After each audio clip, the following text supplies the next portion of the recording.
แดนหงสาวดีธานีถิ่นไทยพวน มากล้วนประเพณีไทย น้ำใสหนองผักบุ้งบ้านหายโศก ตำบลหายโศก อำเภอบ้านผือ จังหวัดอุดรธานี หมู่บ้านหายโศกเป็นหมู่บ้านแฝด มีบ้านหายโศกหมู่ที่ 1 และบ้านหายโศกหมู่ที่ 16 ทั้งสองหมู่บ้านมีจำนวนครัวเรือนทั้งเบิด 297 ครัวเรือน ประชากรชาย 562 คน ประชากรหญิง 527 คน รวม 1,089 คน ประชากรส่วนใหญ่ประกอบอาชีพเกษตรกรรม โดยเฉพาะอาชีพทำนา คิดเป็นร้อยละ 70 ของพื้นที่เพาะปลูก นอกนั้นก็ยังมีปลูกอ้อย ปลูกมันสำปะหลัง ยางพารา ปาล์มน้ำมัน และปลูกทุเรียนหลายสายพันธุ์ พร้อมกับทำการเกษตรแบบผสมผสาน และยังเป็นการน้อมนำเอาปรัชญาของเศรษฐกิจพอเพียงมาใช้ในการดำรงชีวิตของชุมชน บ้านหายโศกเฮามีการร่วมกันปลูกป่าชุมชน โดยการร่วมมือจากทางธนาคารธกส. และพี่น้องในชุมชน การลดการเผาตอเข้าด้วยการอัดเฟืองไว้เป็นอาหารสัตว์ และนำไปเป็นส่วนประกอบปุ๋ยหมัก ไว้ใช้ในครัวเรือนและกระจายไปในชุมชน หมู่บ้านหายโศกมีภาคีเครือข่ายในการพัฒนาช่วยกันในด้านต่างๆบ่ว่าสิเป็นหมู่บ้าน วัด โรงเรียน โรงพยาบาลส่งเสริมสุขภาพตำบล องค์การบริหารส่วนตำบล พร้อมทั้งหน่วยงานทางภาครัฐ ธนาคารธกส. พัฒนาชุมชน เกษตรอำเภอ กรมพัฒนาที่ดิน กรมประมง และปศุสัตว์ ได้มีส่วนร่วมในการขับเคลื่อนนโยบายต่างๆ และพัฒนาทั้งองค์ความรู้และอาชีพให้กับชุมชน เพื่อให้ชุมชนได้มีความรู้ในการนำไปประกอบอาชีพ สามารถพึ่งพาเจ้าของได้โดยบ่เดือดร้อนคนอื่น หมู่บ้านหายโศกมีที่ยึดเหนี่ยวจิตใจคือวัดป่าหายโศกซึ่งเป็นวัดที่เงียบสงบเป็นศูนย์รวมใจในการปฏิบัติธรรมของชุมชน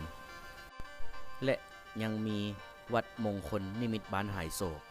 ซึ่งเป็นวัดที่เก่าแก่และอายุประมาณ200 ปี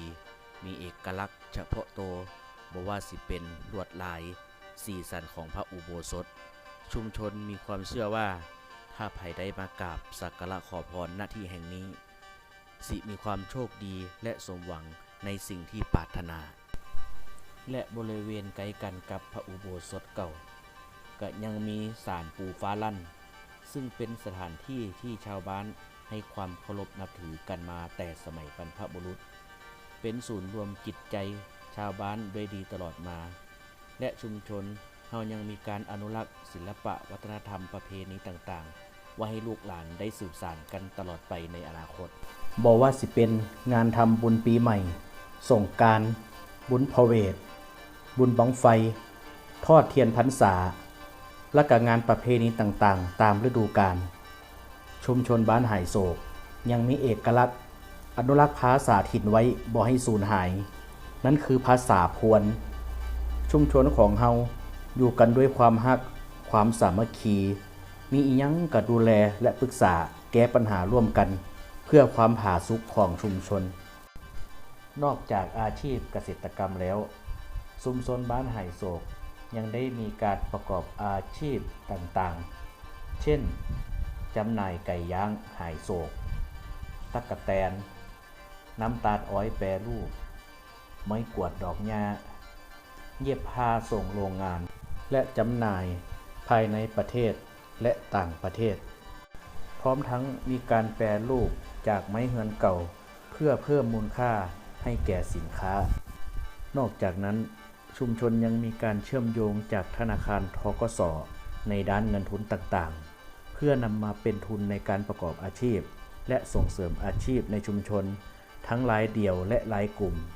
และยังมีกองทุนหมู่บ้านกองทุนสวัสดิการชุมชนหรือเงินออมมื้อละบาทเพื่อช่วยเหลือสมาชิกในกรณีเสียชีวิตมีกองทุนชาปนกิจหมู่บ้านครอบคลุมทุกครัวเรือน 100% โดยจะบ่เป็นภาระให้ผู้อยู่เบื้องหลังชุมชนบ้านหายโศกยังมีศูนย์เรียนรู้เพื่อถ่ายทอดความรู้ด้านการเกษตรให้กับเกษตรกรผู้สนใจ ภายใต้สพก.และเกษตรแบบแปลงใหญ่ โดยการขับเคลื่อนของกลุ่มวิสาหกิจชุมชนเฮ็ดให้ชุมชนของเฮาเป็นชุมชนอุดมสุขหายโศกโดยแท้จริงและยั่งยืนตลอดไป